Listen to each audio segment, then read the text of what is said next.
What's going on, my fellow A-Plusers? It is I, your Morphinominal host, as always, Adam Perez, certainly coming through once again with a brand new video as we're going to be getting into the legacy of the Master Soul, episode 3, as we wrap up this 3-part miniseries that went ahead and dropped over on the Toei Tokusatsu fan club a couple of months back. The third episode, I believe, just dropped this past January. Finally got the opportunity to check out the fan sub for it, so we're bringing you our review for episode number 3. If you guys want to catch up and check out our review for episodes 1 and 2. We did go ahead and put up a video of that maybe about a couple of months ago, but we do have it available up on our YouTube channel. Definitely go ahead and check it out and play some catch up with us before we get into episode number 3. Now, this is another project from the Toei Tokusatsu fan club that we've been a very big fan of, honestly. I really have enjoyed the additional content that they continue to put out for some past Super Sentai series, right? Kara Major, they went ahead and released the Yodana special, a 2-parter, if you will, which we reviewed also up on our YouTube page. We also even dove into the other Ryusoulger. I think it's like a spin-off movie or something like that of Nada. I believe it's the Memories of a Soulmate, if I'm not mistaken.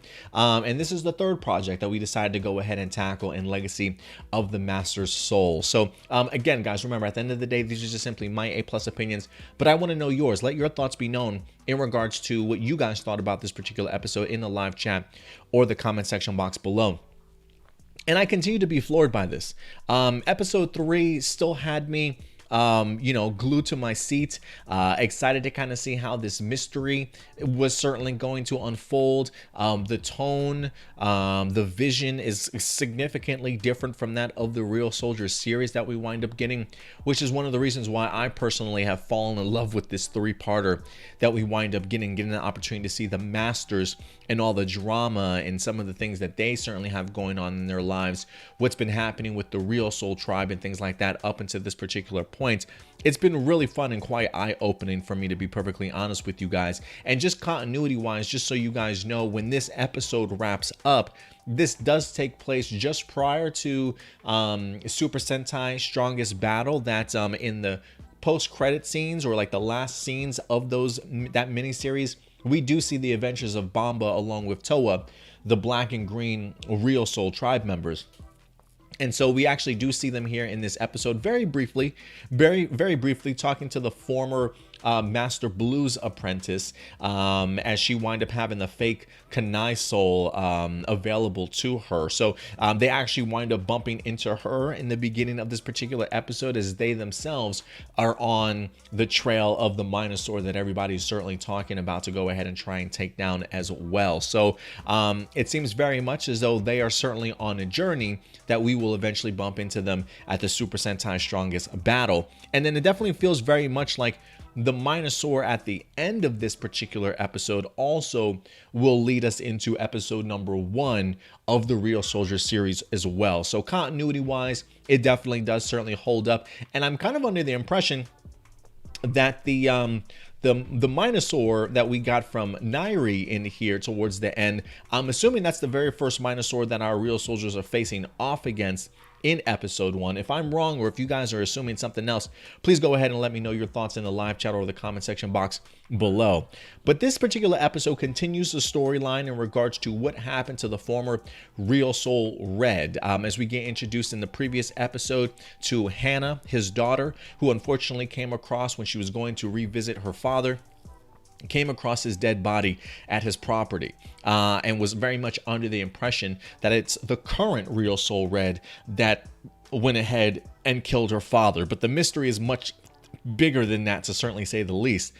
And right off the bat, I think we're very much under the impression that there's certainly a lot more definitely going on here, especially when it comes to Nairi, along with our current Master Red also.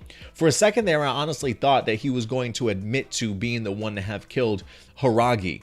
But what we come to find out in here, before Master Red can kind of confront Hannah and let her know the truth, if you will, it feels very much like Master Red was going to take the blunt of this particular blame. But it's not until Nairi shows up, the former Master Red's former senior apprentice. Unfortunately didn't quite make the cut, didn't turn out to be Master Red. That definitely went to the current Master Red that we certainly have right now. But I found it interesting that Nairi comes sort of out of the forest, out of the shadows, to admit to Hannah herself, that he's actually the one that went ahead and killed Master Red. It feels very much like Nairi and our current Master Red had that sort of discussion as to maybe who was the one that was going to deal the final blow, if you will, because apparently, according to Nairi, the former Master Red actually birthed a Minosaur. And the Minosaur got so incredibly powerful that their last resolution, as much as they certainly didn't want to go that route, was to kill Master Red. And now Nairi, during their confession, admits that he wanted to go ahead and do it because he didn't want to sully the sword of who the future Master Red was going to be, which was his current apprentice, if you will.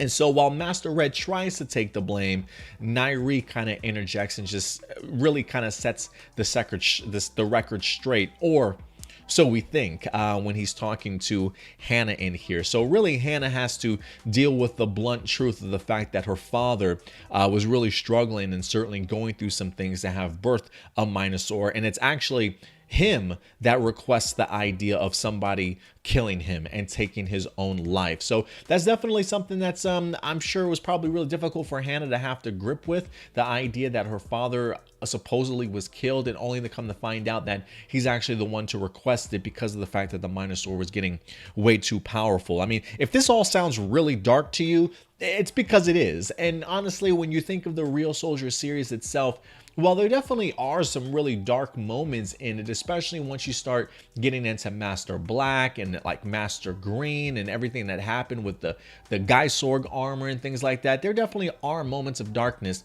but like, damn, this is pretty dark when you think about it. And for me, I think that's one of the reasons why I love just the tone of this three-parter. This is everything that I personally wanted Ryusoulger to be.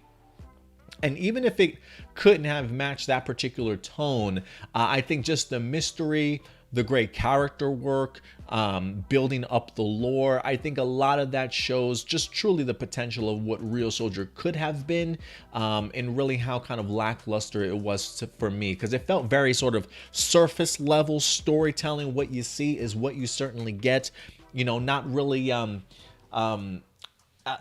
full of too much mystery, if you will, and surprises. And it just fell a little bit flat for me, unfortunately. But that's just me. If you guys really appreciated Ryusoulger, I'm really glad that that series wound up hitting you and affecting you the way that it certainly did. But when I watched this three-parter, I just think to myself, damn, what Ryusoulger certainly could have been, because I really like a lot of these characters. I think there's so much just within these 3 episodes that goes to show what everybody's relationship was like, getting also the opportunity to see other apprentices who could have potentially have been the new Ryusoulgers showcased to us. I find that all just incredibly interesting. And you know, for me, it's one of those things where, you know, with the masters having so much on their plate, so much baggage, it does feel a little underwhelming when you realize that they were taken out of Ryusoulger so incredibly quickly. Like if they had stuck around for the entirety of the series, just think of all the added drama and baggage that might have actually been able to have been included in that series to really make it a more interesting take. And so for what we wind up getting in here, absolutely loved. Really great brief fight sequence with the Ryusoulgers taking down the beast here in this episode.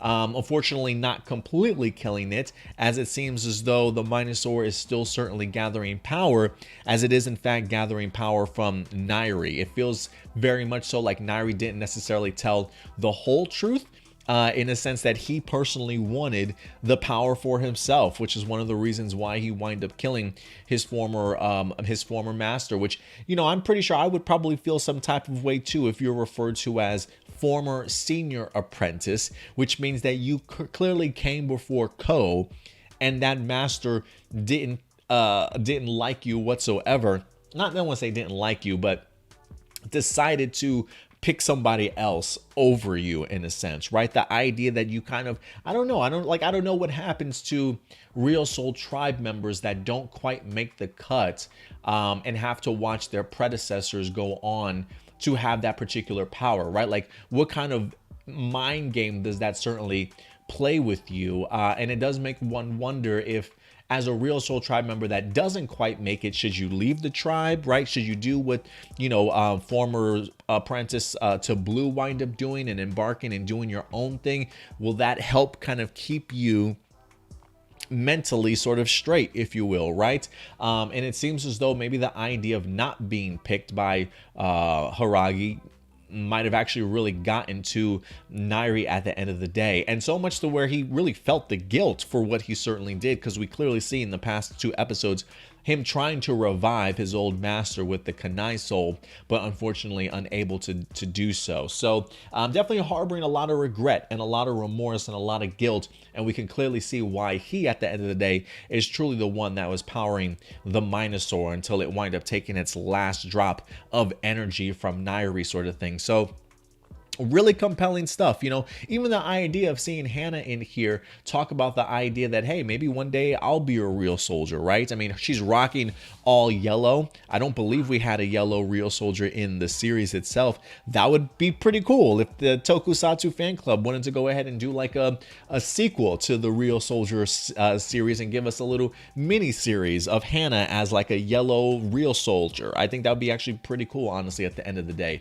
But yeah, overall, I really enjoyed this. Cool to kind of see some of our Ryusoulger members. I mean, we even see Asuna, Melto, and Ko at the end after they've been chosen to be the next Ryusoulgers. Just some of the advice that they kind of give each other, the idea of being comrades and being compatriots going the rest of the way. Even seeing some of the advice that Master Red winds up giving Ko, when you're stuck, when you don't know necessarily what to do, rely on your comrades, ask them for help, sort of thing, right?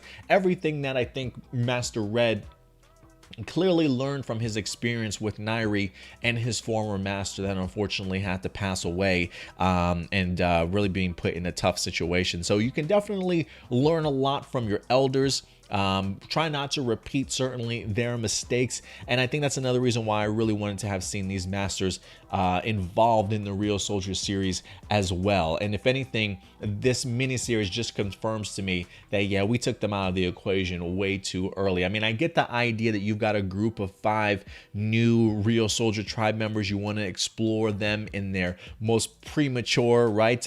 Like the concept and the idea of how are you going to be Ryusoul tribe members when your masters have been taken away from you. That's a big learning curve, if you will. But I just think dimension-wise, there was just so much more to explore and add to the season had we had some of these particular masters around. But, and again, if anything, this makes me more frustrated with the Ryusoulger series to see what its truest potential could have been, but I am super thankful that Toei continues to at least give us this additional content to really enjoy some of these other members that we definitely did not get the opportunity to do so. Because I personally not only enjoyed seeing the masters themselves, learning about some of their faults, some about their former apprentices, and even the great sort of supporting cast to really show you just how encompassing and how many members are truly a part of this tribe, and just all the drama that definitely sort of ensues. I was definitely a really big fan in regards to that. But listen, at the end of the day, guys, I definitely want to know your thoughts. This episode was only about 15 minutes long. I really love the length of all these episodes.